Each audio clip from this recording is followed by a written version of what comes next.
Hi, I'm Jeff Bellomo with Bellomo Associates. We are your estate planning and elder law firm. This video today is going to be discussing what if I can no longer act as a power of attorney. This has come up a lot lately, and I don't believe we have any blogs or videos out there about this topic. And so I wanted to just take a little bit of time and talk a little bit about that. So generally speaking, not always, generally speaking, the children or a child or a younger family member will be the power of attorney for another individual. And their power, we don't want it to be enacted. We don't want them to be able to use it until the moment when the principal or the parent or the person giving the power away needs the agent to act.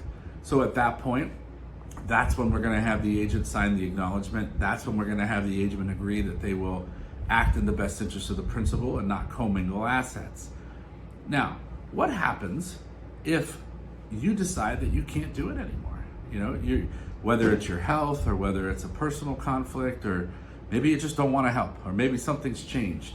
So that's okay. You cannot force somebody to act as a power of attorney. My advice to you would be to notify the principal immediately.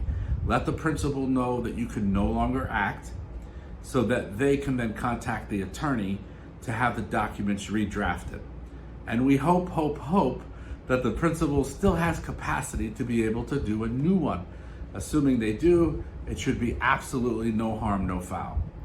If they don't, then hopefully there's a person named after you, and you can just renounce, and the attorney will have you sign a piece of paper saying that it is no longer in your desire to act, or that you're unable to act for whatever reason, and that you're renouncing to the backup person.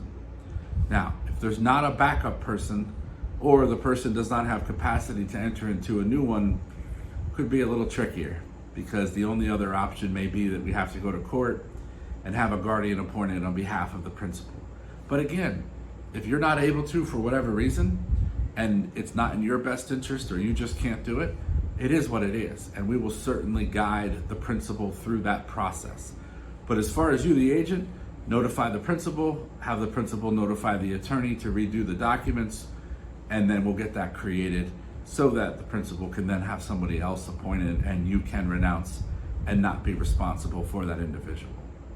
Thank you very much. We hope this video was helpful.